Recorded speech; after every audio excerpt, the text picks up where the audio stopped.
Hey, Doodling Mike here.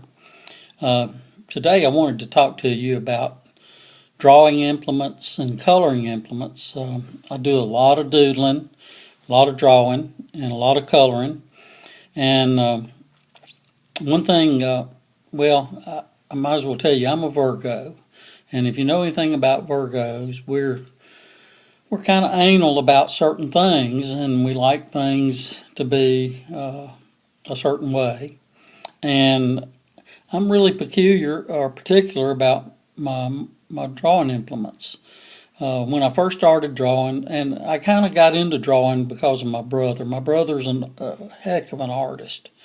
He does wonderful watercolors and oils. He does great portraits, and he sent me some canvas and some paints and brush, and I was afraid to touch them. And I thought, well, I need to learn to draw first. So I started drawing, and then I found out his wife was into doodling. And I looked at some of her doodling, and I thought, I like this. So I tried that, and I loved it, loved it, loved it, loved it. Well, it started with the things you can get at Walmart, like Sharpies. You know what I'm talking about. Sharpie marker. And you can get these Bics a lot of times at the dollar store. So I started out with those, and it was fun. But one weekend, my brother came down from Kentucky with his wife, and she brought her Prismacolor markers. And she let me use them. And we sat down at the dining room table, and I picked up one of those markers. And I started coloring, and I said, "Oh my gosh, I can't believe this! What a world of difference it makes." If you're going to go to the trouble of doing something, I believe you ought to do it right. And I swear, those Prismacolors was the difference between night and day. Now the Prismacolor dual tip marker looks something like this, and it's got a big chisel tip end on one end, and then on the other end it's got kind of a pointy tip. So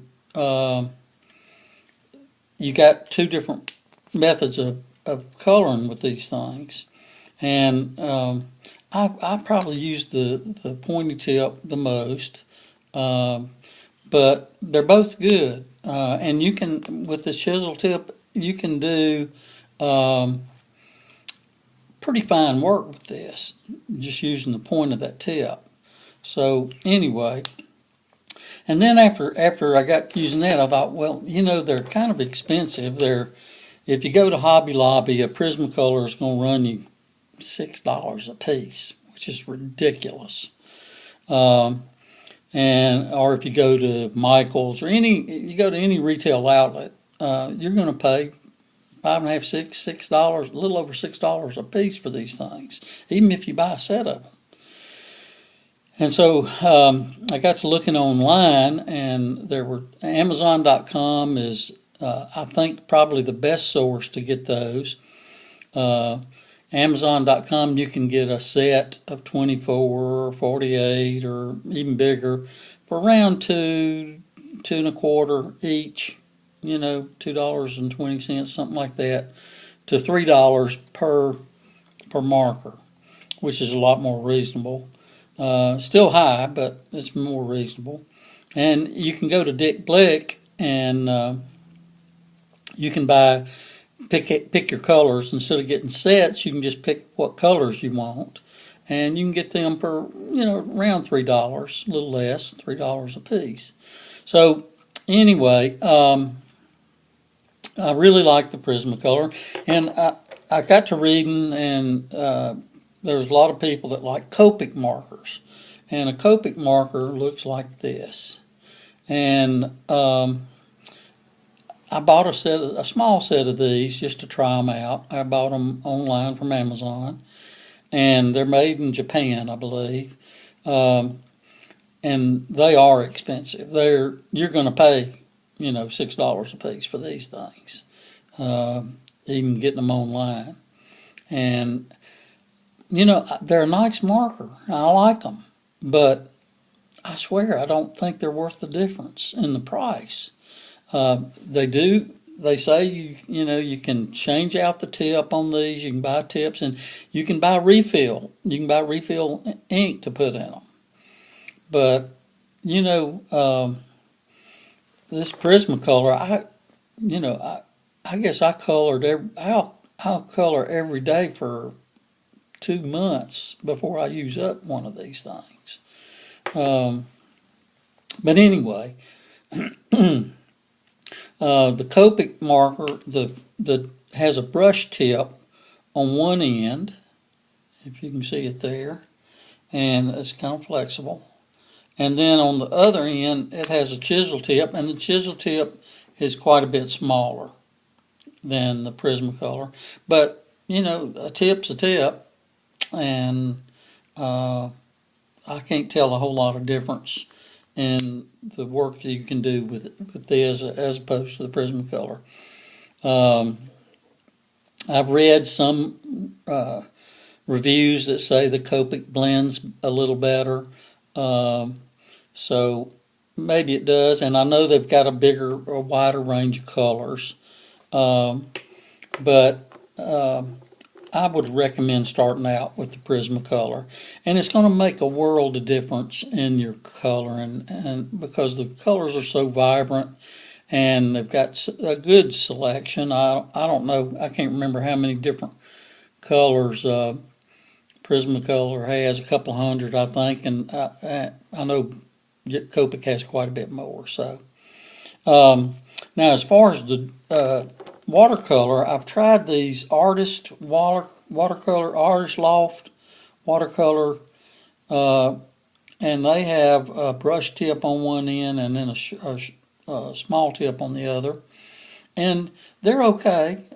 They're a lot cheaper, and of course you can tell they don't hold as much ink, but or as much fluid, but there's not a big range of colors for these.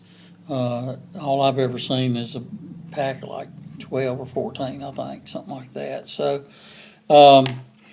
now for actually doing the drawing, I've used, of course, I've used the Sharpie when I first started out, which they're cheap. You can get a whole bunch of them for a little money at Walmart, places like that. And I've tried the Pigma pens, the microns and the brush, and they're very good. I like those. And I've tried the Faber-Castell pens, and I like them probably the best. They both the Pigma and the Faber-Castell come in different sizes, and you just need to get you a few and play with them and see which ones you like the best. I bought this Faber-Castell set of 4 markers, and it's got a medium tip, a big tip, a fine tip, and even a smaller tip, and it tells you what size those are. But I like having that set of 4, because with that set of 4, I can draw just about any line I want to draw, and they seem to last quite a while also. So anyway, I just wanted to give you a little heads up on markers and let you know what I had found and what I like doing the best. And if you get a good quality drawing and coloring implement, you're going to enjoy what you do quite a bit more. It's worth the extra investment. So good luck with you drawing and you doodling and you coloring. See you later. Bye.